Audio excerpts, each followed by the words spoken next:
जलालुद्दीन उमरी साहब, अमीर जमात इस्लामी हिंद, नायब सदर all India Muslim personal law board, वो 6 रोज़ा इज्तिमा अरकान जमात इस्लामी हिंद जो करीमनगर में मुनक़िद हुआ था, आज हैदराबाद तशरीफ़ लाए और प्रेस कॉन्फ्रेंस से उन्होंने मुखातिब किया। मुल्क में बढ़ती हुई फ़िरक़ा परस्ती और बढ़ती हुई लाक़ानूनियत के ख़िलाफ़ उन्होंने इंतबा दिया। इससे जमहूरी इदारों के तबाह हो जाने और क़ानून की हुक्मरानी के ख़त्म हो जाने का ख़तरा यहाँ पर लाहक हो गया है।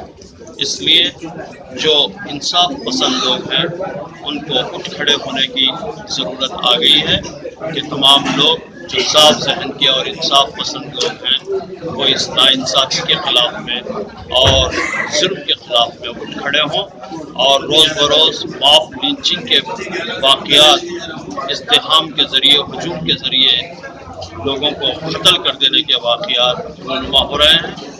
अभी कल अहमदनगर में एक वाक़या पेश आया तो इस पर उन्होंने इंतहाई तशवीश का इजहार किया और ये हुकूमत की ज़िम्मेदारी है कि वो इन तमाम वाक़यात को रोकने की कोशिश करे और जो लोग इस तरह के वाक़यात कर रहे हैं वो लोग ये समझ रहे हैं कि हम कानून से बालातर हैं, हमको कोई पकड़ने वाला नहीं है, हमको कोई सज़ा देने वाला नहीं है और हुकूमत हमारी है, इसलिए उनकी हिम्मतें बहुत बढ़ती चली जा रही हैं। इससे मुल्क के अंदर एक अनारकी फैलने का खतरा लाहक हुआ है।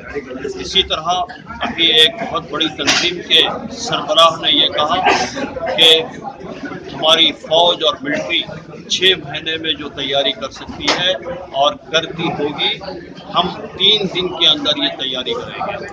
तो इस तरह मिलिट्री के पॉलिटिसाइज करने की तरफ और समाज को मिलिट्री समाज बनाने की तरफ ये कदम हम समझते हैं और इस तरह के जो बयानात हैं और हरकतें हैं समाज को मिलिट्राइज करने की जो कोशिशें हैं ये इंतहाई ख़तरनाक साबित होंगी, हलाकत खैज़ साबित होंगी, जिससे समाज के अंदर एक अनारकी फैलेगी। ये इसको रोकने की और इसकी हम सख्ती के साथ में मजम्मत करते हैं और मिलिट्री की भी तौहीन है, फ़ौज की भी एक किस्म की तौहीन है और तमाम का इस्तक़बाल है। आज यहाँ हज़रत मौलाना सैयद जलालुद्दीन उमरी साहब, अमीर जमात इस्लामी हिंद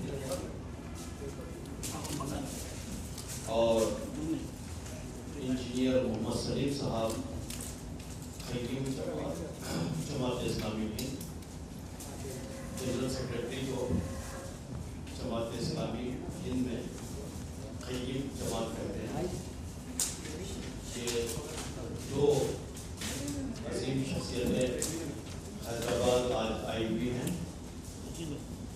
एक 6 रोज़ा 3 दिन से तमाम अरकान का तेलंगाना और उड़ीसा के एक प्रोग्राम था करीमनगर में, अभी वहीं से वापसी हुई है। मौलाना सैयद जलालुद्दीन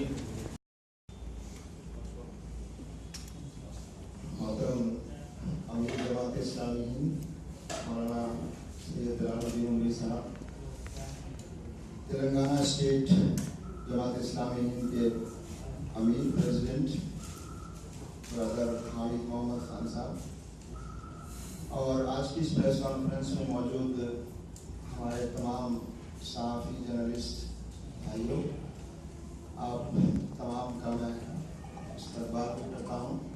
जैसा कि बताया गया, तेलंगाना में हम पिछले 4 दिनों से यहाँ हैं। करीमनगर में जमात इस्लामी हिंद तेलंगाना और उड़ीसा के कैडर की 3 दिन की कॉन्फ्रेंस थी। उस कॉन्फ्रेंस से फ्री होकर आज हमने मुनासिब समझा कि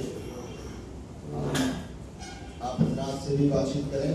इस वक्त मुल्क जिन हालात से गुजर रहा है, हमने 4 इश्यूज़ को फोकस किया है आज की प्रेस कॉन्फ्रेंस में। اور بھی ایشوز ہو سکتے ہیں. آپ کے سوالات ہوں گے تو ان کے جوابات کے لیے آئیں گے تو ہم جواب دیں گے. بابری مسجد کا ایشو بار بار 25 سالوں سے ہمارے سامنے موجود ہے. 6 دسمبر 1992 کو بابری مسجد کو شہید کیا گیا. دن دہاڑے دن کی روشنی میں پوری دنیا نے دیکھا. ابھی تک اس کی شہادت میں ملوث جو مجرمین ہیں وہ ابھی تک آزاد گھوم رہے ہیں.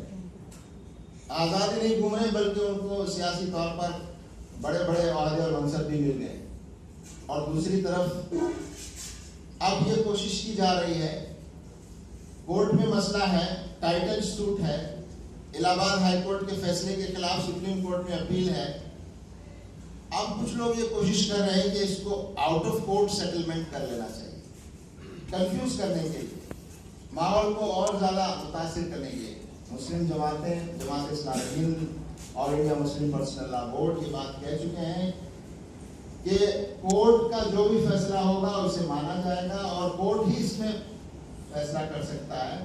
یہ باہر جو کوششیں کرنے کی کوششیں کی جا رہی ہیں, یہ کوششیں پہلے بھی ہو چکی ہیں, بات چیت پہلے بھی ہو چکی ہے, لیکن اس کا کوئی فائدہ نہیں ہوا سوائے اس کے کہ اس سے کنفیوژن پیدا ہوتا ہے اور مسئلہ اور زیادہ طویل ہوتا جا رہا ہے. تو Jamaat Islami Hind out of court settlement کو پریکٹیکل نہیں سمجھتی.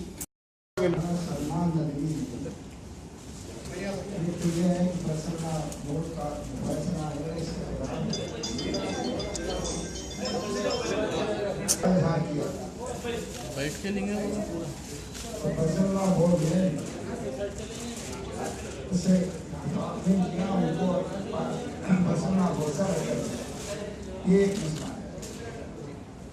دوسرا یہ ہے جو کسی کے ساتھ مل گئے ہیں